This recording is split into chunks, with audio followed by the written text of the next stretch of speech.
મિત્રો નમસ્કાર, પ્રણામ. આ civil hospital cancer 7 number gate છે. એમની પાસે અસારવા સોસાયટી આવેલી છે. ત્યાં સોસાયટીની નજીકમાં એક માજી લગભગ 12 દિવસથી અહીંયા ફૂટપાથ ઉપર પડી રહ્યા છે. અમારા વિજયભાઈ રાણાએ જાણ કરી હતી, એમને કોઈ કોલરે કોલ કરેલો તો આપણે એમની જોડે વાત કરીશું. વિજયભાઈ, કેટલા દિવસથી એમને છે? 10-12 દિવસ થઈ ગયા લાલાભાઈ. તમને કોણે જાણ કરી? મને આ નીરવભાઈએ જાણ કરેલી. શું નામ? નીરવભાઈ. નમસ્કાર નીરવભાઈ, કેટલા દિવસથી જોવો છો તમે? મારી લગભગ 12 દિવસ અહીંયા આવી હાલતમાં બેઠેલા છે.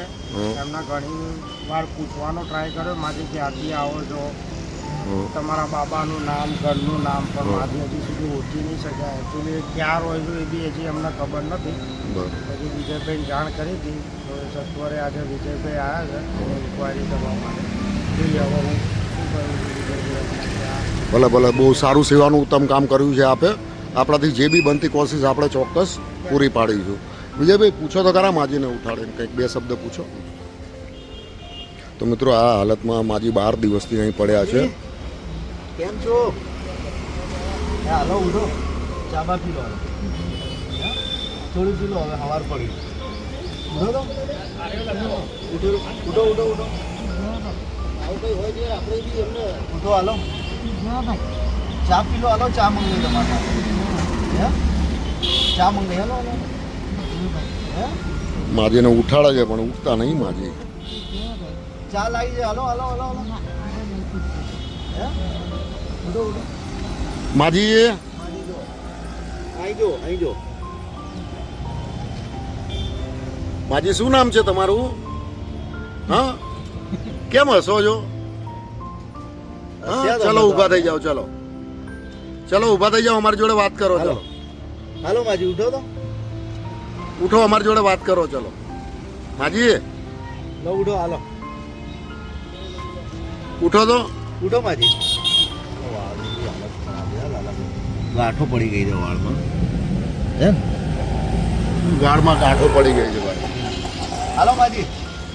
વાળમાં ગાંઠો બી પડી ગઈ છે. લગભગ ઘણા સમયથી નાયા એ બી નહીં હોય એ પોઝિશન છે માજીની. માજી શું માજી? હાલો ચા લાવી તમારા માટે. ઉઠો તો ફરી પી લો. હાલો મોઢું ધોઈ લો. હાલો સવાર પડી ગયું. હાલો ઉઠો ઉઠો. ચલો ઉઠો, થાળી મારો. હાલો હાલો હાલો. સુરેશભાઈ આવી ગયા. હાલો હાલો હાલો. લો આ પૈસા પડ્યા. જો કેટલા બધા પૈસા. આપણું રૂમાલ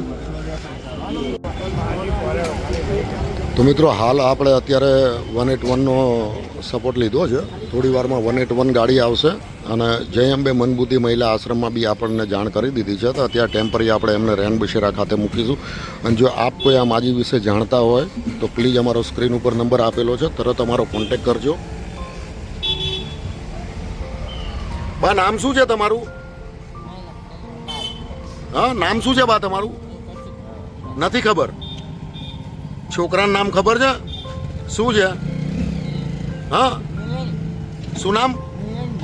મિલનભાઈ. છોકરાનું નામ? ક્યાં છે તમારા છોકરા? બધા નાહી ગયા? નાહી ગયા બધા? ક્યાં નાહી ગયા? હા, તો તમે કેમ અહીંયા આવતા રહ્યા? કઈ રીતે આવતા રહ્યા તમે? હે બા?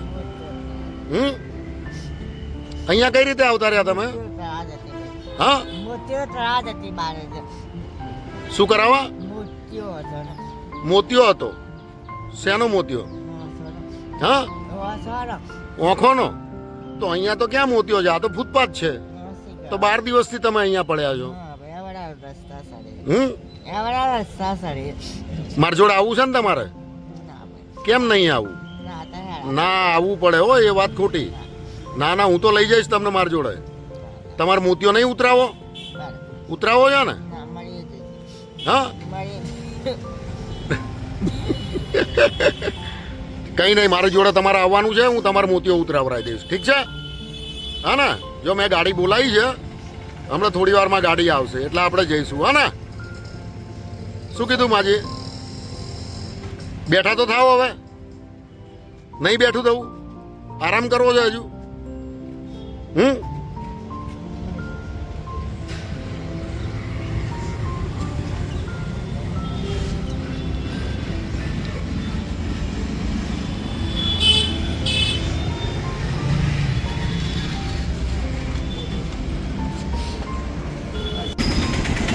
મિત્રો આપણે 181ની મદદ લીધી છે.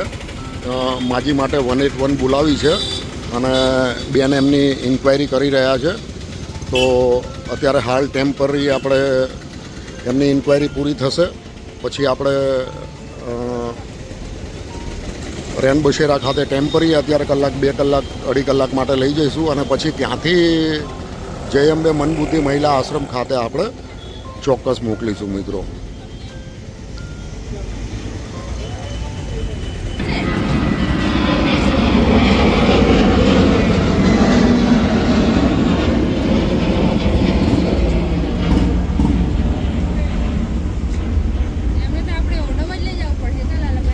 એ લોકો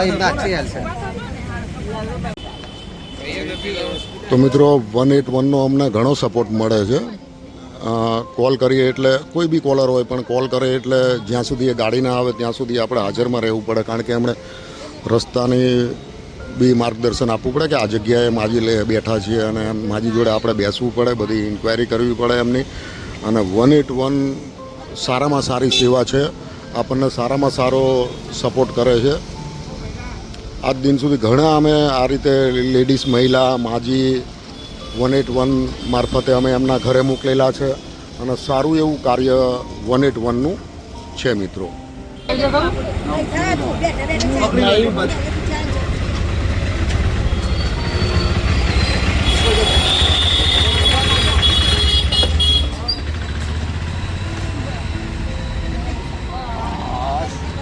તો મિત્રો હવે અહીંથી સાઈબાગ પોલીસ સ્ટેશન ખાતે લઈ જવામાં આવશે એમને.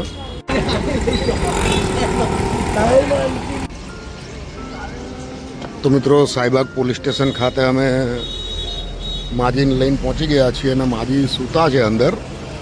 વેરિફિકેશન બી થઈ ગયું છે અને હવે જય અંબે મનબુદ્ધિ મહિલા આશ્રમ ખાતે આપણે એમને મોકલીશું. થઈ ગયું ને વેરિફિકેશન? ઓકે.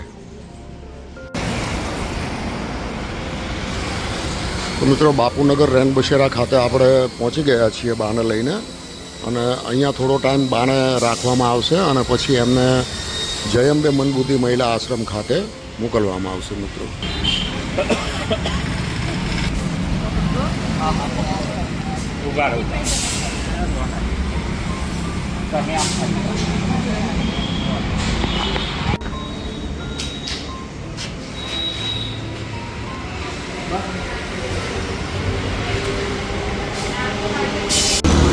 તો મિત્રો જય અંબે મનબુદ્ધિ મહિલા આશ્રમથી ગાડી આવી ગઈ છે માજીને લેવા માટે.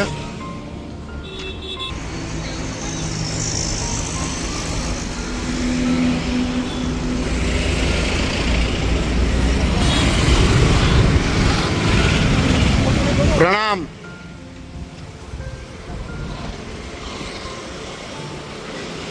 આ મિત્રો જય અંબે મનબુદ્ધિ મહિલા આશ્રમની ગાડી છે જે બિપિનભાઈ પટેલ અને અશોકભાઈ જૈન જે સારા એવું કાર્યરત સારું એવું કાર્યરત કરી રહ્યા છે. જે બિનવારસી હાલતમાં રખડતા હોય, માનસિક હોય, જેનું આ દુનિયામાં કોઈ ના હોય તો એ લોકો માટે સારી એવી સંસ્થા ચલાવે છે. જય અંબે મનબુદ્ધિ મહિલા આશ્રમ બાયડમાં આવેલું છે. આપ ચોક્કસ એકવાર વિઝિટ કરજો મિત્રો.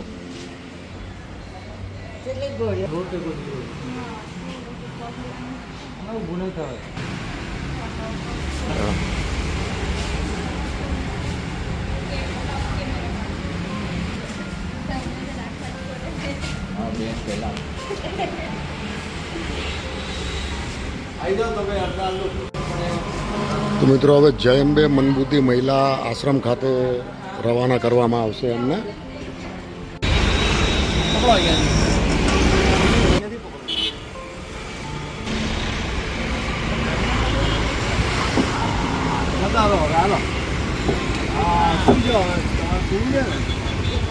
પગ લાંબા કરી ચલો સાહેબજી, ધન્યવાદ, થેન્ક યુ. તો મિત્રો હવે જય અંબે મનબુદ્ધિ મહિલા આશ્રમ ખાતે ગાડી રવાના થાય છે માજીને લઈ. અને જો આપ આ માજી વિશે કંઈ જાણતા હોય, આપનામાં કોઈ જાણકારી હોય આ માજી વિશે તો અમારો સ્ક્રીન ઉપર નંબર આપેલો છે. પ્લીઝ અમારો કોન્ટેક કરજો જેથી કરીને માજી એમના પરિવાર સુધી પહોંચી જાય. લગભગ 12 દિવસથી માજી રોડ ઉપર પડી રહ્યા હતા તો મિત્રો જરૂરથી અમારો સંપર્ક કરજો.